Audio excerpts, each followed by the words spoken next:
Hello, and welcome to another episode of the Move Forward Anyway podcast, featuring dream accelerating inspiration.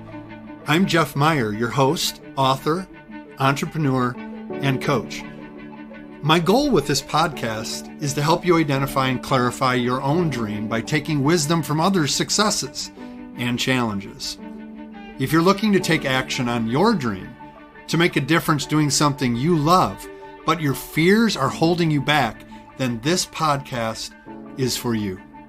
If you're interested in finding additional support, you can also check out my Dream Accelerator coaching program designed to help realize your full potential and reshape your future. As always, you can learn more about my Dream Accelerator program at jeffmeyer.org. Using my Dream Accelerating formula, heart-centered entrepreneurs can focus on their dream, name their fears, change their mindset, define their next, and move forward anyway. Welcome back, fellow dreamers. It is great to be with you again. Jeff Meyer, host of the Move Forward Anyway podcast, and I'm so excited to introduce you today to Jason Stendalen, or Stendalen. It's Stendalen. And it's a good Norwegian name, brother. I am grateful for our emerging friendship, and I'm grateful to have you on this podcast today. So why don't you introduce yourself and we'll get rolling. Jeff, it's been really nice getting to know you here, and I appreciate you having me on the podcast here. Looking forward to it. Again, like you said, it's Jason Stendalen. Most people say Stendalen, which is totally fine. I'm an owner and insurance agent with C4 Insurance. I'm married to my wife, Abby. We live in the Verona area. I have a 16-year-old daughter named Delaney, and my wife and I own 4 businesses between the two of us. So we tend to keep ourselves very busy, but for all intents and purposes, C4 is my baby. Yep. So you're an entrepreneur at heart. Tell me about the other 3 businesses that you guys own together. So my wife has owned her own business. I think she's in her 27th, maybe 28th year. She owns a salon and cuts hair. And then we own a commercial space where we have salon suites in there for rent. So my wife occupies one of the suites, and then we rent out 7 suites to other tenants. And then I have a management portion that manages that property and then owns part of C4. So, wow. So you haven't always been an entrepreneur, is that correct? No, that is correct. I started out, went to high school. I figured out maybe kind of what I wanted to do when I got older. I love tearing things apart and fixing things. I like using my brain and my hands to come up with ways to either fix or take parts and make other things out of them.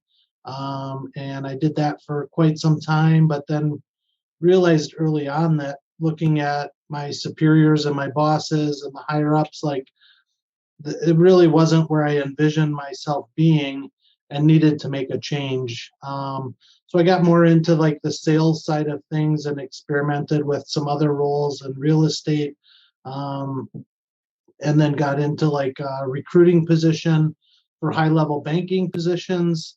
But then really found a niche with, I started working with a bunch of friends in construction sales, and really enjoyed that side of things. Was very successful most of the places that I had been, most of the jobs I had had. And then kind of the market crash in '08 happened, and then was let go. I was low man on the totem pole, and I just kind of had to retool and figure out what I was going to do. And so that's when I basically, like I said, I had found success with various, I guess, W-2 positions, right, and employee type positions. But every year, even if you had a great year, you were always starting over, right, at zero. So you'd have a great year, and then you start all over at zero. And there was something about the residual income of building a business that kept growing as you grew, right? If you have a stellar year, then you could reap the benefits of that year after year as long as you continue to do a good job. So I researched those kinds of businesses and found insurance to be kind of interesting. I tend to get bored pretty easily, and I've thought that that would be a good opportunity to work with various people, various businesses, and learn different things as I went along, right? And helping them and understanding different, I guess, different businesses or different risk characteristics for each one, each person, right? Yeah. And so I started with a direct writer, which means I only represented one company, right? And so I started with them and had quite a bit of success with them and wasn't looking for a position. But then one of my clients was working with an independent insurance agency. They were looking for a sales producer, and I met with them, and I decided that at that point that that was a great opportunity for me to not represent one company and what I felt like was worked for that company, right? Because unless the person or business fit inside that company's box, I didn't have any other option for them. So switching Mm. to the independent side gave me the flexibility to actually represent my client and go out there and shop around with many different, insurance carriers to find the right fit and the coverages for what they needed, and then also find the most competitive price that I could or that made sense. So I really appreciated that aspect of actually working for the client instead of just representing that one carrier.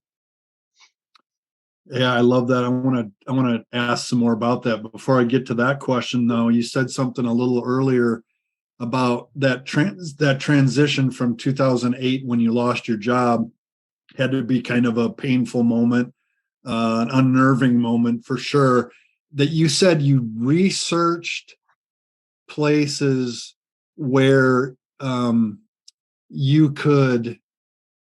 Well, how did you exactly say that? You researched places that where you could.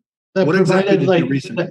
yeah, basically I was looking at, revenue streams or income that was a residual in Residual nature, right? income. Right, Yeah. because I So think that's, go how ahead. did you actually research that? Well, Did you type I into basically Google? Googled, yeah, like residual income, right? And what's a list of all Okay. the different things that you could do, right? And some sales positions, right? Like I had other friends that were in sales that basically that as long as clients kept buying the product, that they would get paid commissions on those products year after year. But a lot of times that's not necessarily true when we're in a W-2 position. A Mm, lot of times you work hard, right? And you do a great job. And at the end of the year, you basically start all over. You're not reaping the benefits, the next year or 2 years or 3 years or 4 years down the road.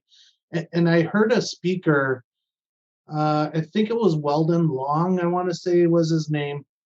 And I was at a conference where he was speaking, and he had this statement that said the employee-employer relationship is a conflict of interest. And if you see it as anything else, you're probably wrong. And if you think about it, what he said was, as an employee, mm. we want to earn more and more, right? We want to earn more money. We want to do better. But as an employer, they want to pay you less and less, right? And they expect you to do more and more.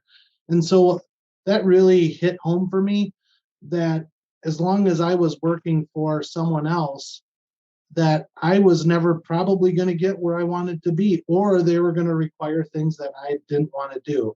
And so that just kind of hit home for me that maybe I needed to find a different avenue to Mm, pursue my dreams, right? To go after what I wanted. yeah, that's a huge learning as you're listening to Jason describe his journey. The employer-employee relationship is a conflict of interest. So many of you are listening to this and you've been thinking about going out on your own and the benefits of being your own boss. And with that comes freedom, and you set your own schedule, you make decisions that are in your best interest. But what also comes as a result of that is some of us are actually built to be the one who employs others. Some of us are built to be an entrepreneur, to start our own thing. Some are built to be employees, and they're okay with that. They're okay, and you say W-2, right? Right. And we're not saying with this podcast that everybody should go start their own thing. No, by any means. no, absolutely. But those of you who know that you're stuck in a position and there's a conflict of interest and you're working really hard to help someone else achieve their dreams, and you know that you have something to offer that's of your own and you want to be in charge, we're trying to just encourage you to take the steps forward to explore that at the very least, or to make it happen. And so that's the whole purpose of this podcast. That's the whole purpose of the Dream Accelerator, is to help empower people to do that, to move forward anyway. You talked earlier about this gap in the insurance industry in particular, where a lot of insurance salesmen are selling a particular product. And you said you saw a gap. You wanted to represent the client. Yeah. You wanted to represent the business and shop around and get the best for them. Tell me more about that gap in the industry that you're in, and why C4, what C4 does to actually solve that problem. Well, again, after starting with a direct writer where I represented one carrier, and then I switched to being a W-2 for an independent agency, I really found the value, and really I love to help people. I like to explore and do whatever I can to find solutions for each problem, right? Because one carrier may want a specific type of client, and another carrier may not want that type of client. So having the flexibility to find the right fit for someone, that's very rewarding for me. And C4 was developed because I had worked for a few different independent agencies, and really kind of gotten the rug pulled out from underneath me a couple times. And basically I just was fed up with kind of how things were run, and just kind of a kind of a Cliff Notes version of what happened. That first independent agency that I was working with, I was supposed to become part owner of that agency. And a few weeks before that was supposed to happen, they ended up selling to another large agency in the Madison area. And so that just kind of pulled the rug out from under me. I was totally unexpected. I went to work for this other agency after interviewing with them, and I knew it wasn't going to be a fit, but I had a very short turnaround time to try and find something. So I went to work with them for about a year. It was great, but their philosophy and approach to business was just very different than what mine was, and I just didn't feel like that was a good fit for me. I just didn't want to be there. And so at that time, I left and started with another agency that had approached me about working with them because I had developed a unique insurance program for which I was the only agent in the Midwest that could offer that, which is very unique in the insurance world. And so I went to work for them, and I'll be honest, I was in the process of building a house and moving multiple times during that year. And I'll be honest, I didn't do a very good job for them. I mean, I did okay, but I wasn't really vested in what was going on there.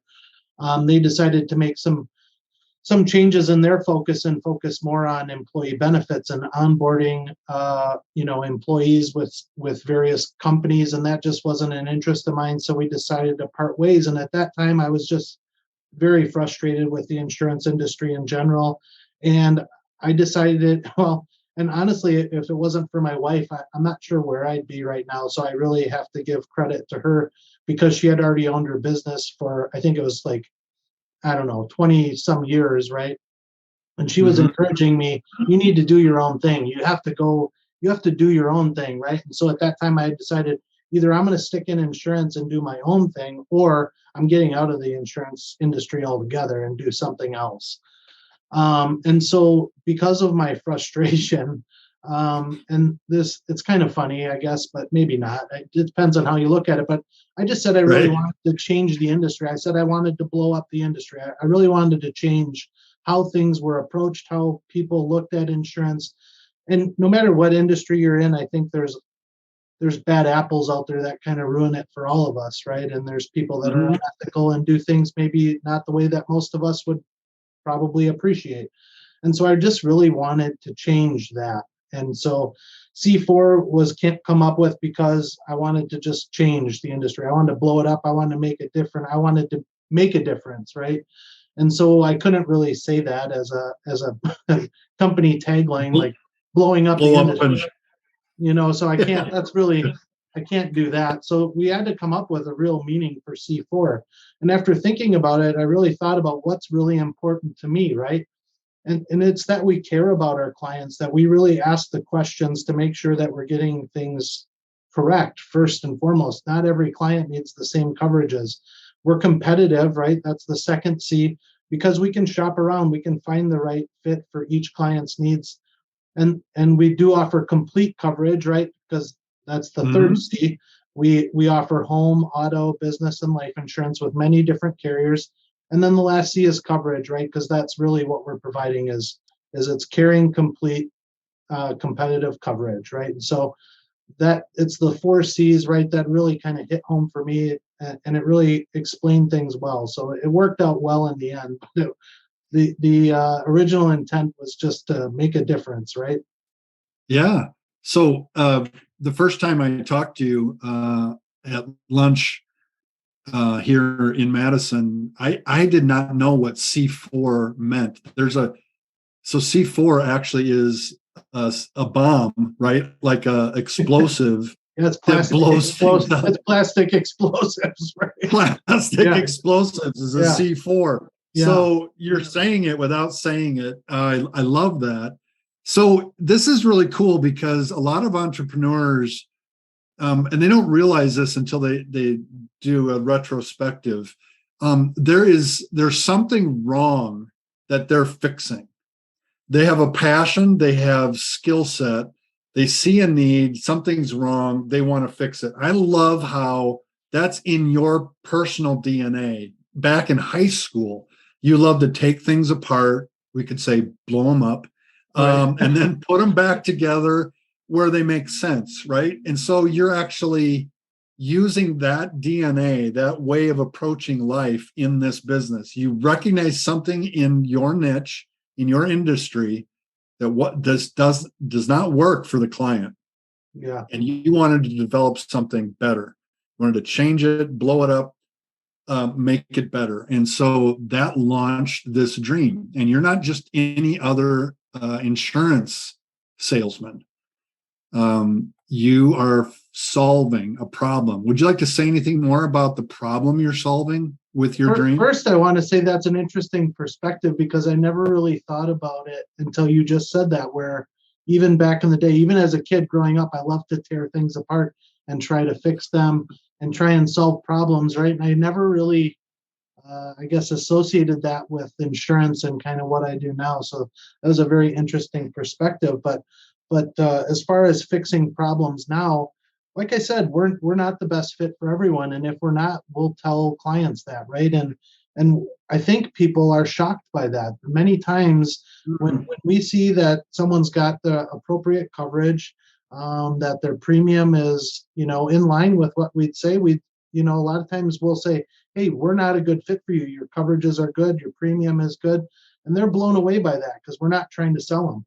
So we really focus on the education part, and really trying to focus on helping people because we're not looking for the person that's shopping to save $3 a month, right? We want lifetime clients. We want long-term friendships. We want to build that trust with our clients. And a lot of times when we tell people, hey, we're not a good fit for you, they're calling us next year and they're saying, hey, we really want to work with you. Will you look at this again? My price went up. Will you take a look at this again and see if there's something you can do? And I think just being honest and living by the golden rule and just treating people the way that we want to be treated, I think that goes a long way. And I think that gets lost today. I think service and respect for people has just gone by the wayside in many, many aspects of life. And it's kind of a shame. So, yeah, I love your focus on education too. I would think that that's a gap. That's something that's broken in the industry, that I don't understand insurance. I mean, I don't get it. And you take time to help people, educate people. You want them to know why they're doing what they're doing, not just delivering the goods to them and taking their money, and they have no clue what it's about. Yeah, I mean, it's not uncommon, especially in this area, right? In the Midwest here, where a client's been with the same carrier for 20, 30, 40 years, right? And they've just been with them and they just keep paying that premium, and coverages that were good 40 years ago, they're not good anymore, right? And so a lot of times if people tell me what carrier they have, I can tell them what their coverages are before I even look at the policy, because they write the same coverage for every single person. And I think that's a disservice to the client, because is the agent really asking probing questions to say, do we need this? Do we need to add other coverages? Is there stuff on there that we don't need, right? So it's just a shame, because it's not a one size fits all product. Right. So take me back to 2008. Yeah. Abby's no doubt watching you struggle. Mm-hmm. I'm sure there was a struggle for men in particular. There's a struggle when we stop working or lose our job. Our identity is so wrapped up in what we do. So there's that dark season of the soul, so to speak, sometimes. And you're struggling to try to figure out what's next. She's trying to encourage you. Talk to me and share with our listeners some of the emotions you went through in the in-between time, the cutting off what was, not knowing what's coming, feeling a nudge and a calling to do something different, but not sure what it is yet with crystal clarity. What kind of fears, what kind of emotions did you go through in that moment? Yeah, I mean, you hit so many things right there, right? You hit on so many good topics, and I think as men, I think we're told not to be emotional. Don't show your true feelings. You shouldn't cry. Be tough, right? And I got let go. When I got let go in '08, it was like literally in the middle of December, right before the holidays, and so it was just a horrible time. I just felt completely defeated. As a man, I just felt like I was letting my family down, because I was the major breadwinner at that time, and now although I had unemployment, I had pretty much always worked multiple jobs growing up, all of my adult life through college. Even as we started a family, I was working multiple jobs to help support my family and to get where we wanted to be financially. And so to lose my main source of income, I mean, it was crushing to my ego. I mean, I just felt like I was letting everybody down. And then you feel like you're almost forced to scramble to replace that, right? Like you're just like, I just got to take whatever comes. Like I just have to accept whatever is going to be thrown my way. And honestly, again, I have to give credit to my wife that pushed me to really kind of go after my dreams, even though, I didn't start my business many years until I had been in the insurance industry. I got into insurance because, like I said, that residual income was something that attracted me to that. And I wish now that I would have started in the insurance industry much earlier than I did. It's just an aging workforce, and there's not many young people going into it. So I wish I would have started much sooner. But yeah, I think you run the full emotional gamut when you're forced to just find something else. And I think so many people just jump to whatever's quick and easy, right, without really thinking about, what do I really want? Maybe this is an opportunity to figure things out, right? Maybe now I've got some time to reassess. So I think you touched on a couple of things that are really important for our listeners. One is how many of you listening today can relate to what Jason's saying, in that you wish you would have done it sooner. How many of us have to wait until we get forced out of the nest to take the jump instead of being proactive in doing it? Fear keeps us in the nest so often. And so if there's anything in Jason's story today to encourage you to get out of that nest where you feel trapped or you feel like it's not a good fit, but you're just going along because you're trying to make a living. listen to his story and consider that there's much more on the horizon than just making a living. There's actually employing your gifts and your capacity and your passion to help someone else solve a problem in their life, resolve a pain point in their life. And maybe you're being called to do that. And there's no way you're going to do that if you don't take the step forward. So listen to Jason today and be encouraged in that. So Abby was a huge support to you to move forward anyway, in spite of the fears, in spite of the hesitancy. Who else helped you? What else helped you move forward anyway? I think that one of the points I think I should make here is, Abby supported me right from the start, but it's friends and family. And I think just encouragement from a lot of people, right? And I had a lot of longtime friends that said, you're going to be successful no matter what you're going to do, but try to surround yourself, because there's always going to be those naysayers that are always going to put you down and you're crazy for doing this. And so I think, a part of that story that we need to, I guess, that I want to explain is, so when I was let go in 2008, I started in insurance, right? I built that book of business from zero, right? I had to start from scratch. And then when I left that into that direct writer later in 2009, so a year and a half later, I started all over from zero again a second time, right? And so then after that agency merged with another one and I left there, I started from zero again. And then about a year and a half later, when I left the other agency to start C4, I started from zero again. So I think resilience and just consistency and trusting in what you believe, right? And being good at what you do, right? I think if your listeners are listening, I mean, really try to find something that you enjoy doing, right? We hear it all the time, but it's not so much work, right? If you really enjoy what you're doing, it just doesn't seem like work. And so everyone's like, I can't believe you started from zero basically 4 times, right? And so I think the moral of the story is don't be afraid, right? Is the fear is always going to be there, but if you're good at what you do and you really believe in what you're doing, you're going to figure out a way to make it work, right? Yeah. And I'm just I'm trying to think of another C word, because the 4 is also interesting. It's not just home, auto, business, life, caring, competitive, complete coverage. It's that you started ground zero 4 times. Yeah, right. Right. You cleared the threshing floor 4 times.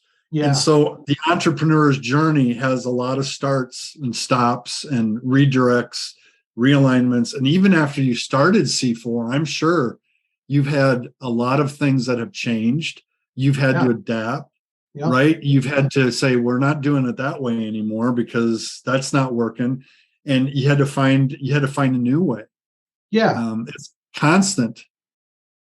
Yeah, change is constant, right? I mean, and if that scares you, then you're going to be paralyzed by change, right? And so you just got to roll with the punches and kind of figure it out as you go. But I started C4 in 2017, and then in 2019 I merged with Scott Petersburg, which was a great move. We had known each other for like 15 years, and we built an amazing team. And I mean, we're just growing, and I think it's all because we all have the same mentality and approach to business and insurance and just dealing with people. We all have a very similar personality. I spend more time with the people that I work with than I do with the people at home, which is kind of sad to say, but I don't mind coming to the office. I love the environment that we work in.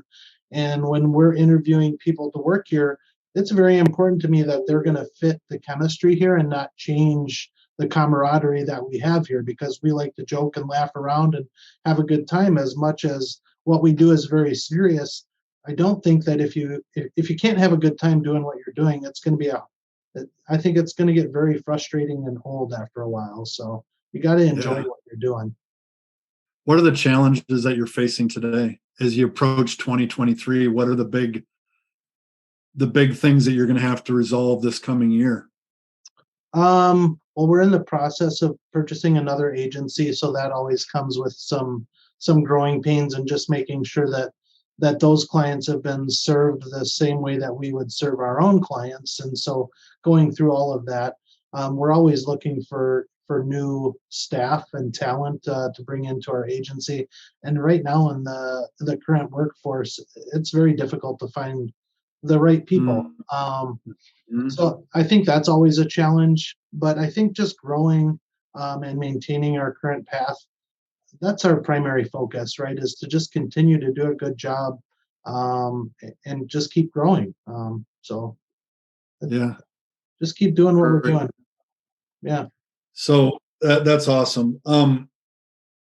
So the listener is listening to this.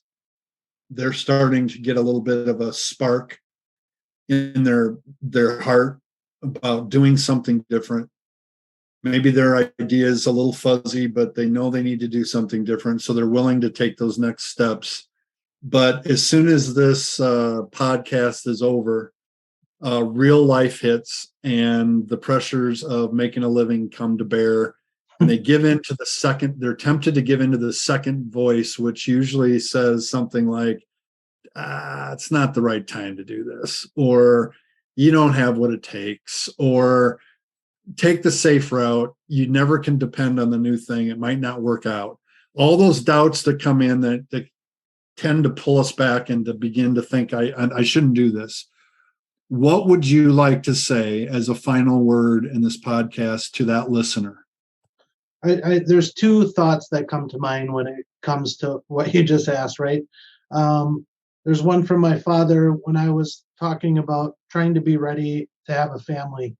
I said, look, I want to be financially ready. And he goes, look, if you wait till you're financially ready to start a family, you'll never have a family.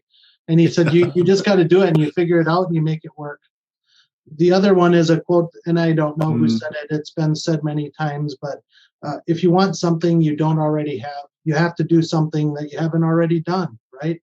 And so that just always rings true for me. Like you can't wish you're over here, right? But keep doing the same things that are never going to get you there. You have to take a step outside the box. You have to do something that you haven't already tried. Don't be afraid to fail, right? Was it Thomas Edison? What they said, you failed 1,000 times to make a light bulb. He goes, he said, I learned 1,000 ways not to make a light bulb, right? He got there. Yeah, right. So, the thing is you just can't be afraid to try. I think, and whether you start writing it down on paper, talk to a friend, talk to someone that's going to be supportive, bounce some ideas off of each other, right? And say, hey, this is what I'm thinking. Talk to Jeff. Jeff is a great resource, right? Talk to someone that's going to support and encourage these movements, right? These thoughts, these actions, and someone that's going to hold you accountable to actually taking steps towards it. It's the only way you're going to get there. And that's so luckily I had the support, from my wife and some friends that just encouraged me to just chase those dreams. And I can't thank them enough to this day, to be honest, because I wouldn't be here if I wouldn't have been pushed or pushed myself to keep going, That's awesome. That's two great points. Great feedback. Thank you so much for encouraging our listeners today and sharing your story. I want to give you a chance right now and if you're watching the video of this podcast, you can see it. It's plastered all over behind his head. The logo and the 4 C's and his name and the phone number and website address. But if someone wants to get in touch with you and they're not watching the video, how can they get in touch with you, Jason, to learn more about what you're up to? Yeah, our website address is just c4ins.com. My email is jason@c4ins.com, or our office phone number, 608-824-7267, or we have another number that's also listed, but 608-824-7267. If, like I said, we're here to help educate and be a resource. So. And you work with people outside of Wisconsin, don't you? Yes. I mean, we're licensed in, I think, 7 states right now, and we do have some products that we can offer nationwide. So. Okay. Awesome. And I'm assuming, knowing you and knowing your heart, if there's someone that wants to talk more about the journey you've taken to launch your own business and the other 3 businesses, lessons learned in doing that, Yeah, that they could reach out to you and talk to you about that, being an absolutely. entrepreneur? Yeah, I mean, if you're going to email me or give me a call, maybe just let me know where you heard me from. But yes, I'm more than happy to talk to Yeah. people. Say I heard you on Jeff on the Move Forward Anyway podcast. That'd be great. Yep. Well, brother, it's great talking with you today. Thank you so much for taking the time to bless our audience, our listeners, and hope as you're listening here, you won't wait, because I don't want you to regret years later saying, I wish I would have done this a long time ago. Take that step today. Even if it's a side hustle step, take it. Start exploring, start experimenting. Keep your day job if you want to, but start trying the new thing that's emerging in your heart to do, because the world needs it. The world needs your dream to come true. So thanks again, Jason, for joining us. Thank you, Jeff. Have a great day. Hey, fellow dreamer. I hope you enjoyed today's episode. Head over to my website, jeffmeyer.org, for all of the show notes and links. And when you're ready to move from overthinking about your dream to actually taking action on it, consider joining the Dream Accelerator community. Our clients are getting crystal clear on their dream with our Dream Generator Vivid Description 5-step process. They're discovering the truth about fear and how to use it as fuel to take courageous steps in the right direction. And most importantly, they are walking a clear path forward because they have made an investment in themselves to confidently realize their dreams. The results are so inspiring. Having coaching and companions on the dream journey is crucial. Remember, fear will come, fear will stay. Move forward anyway.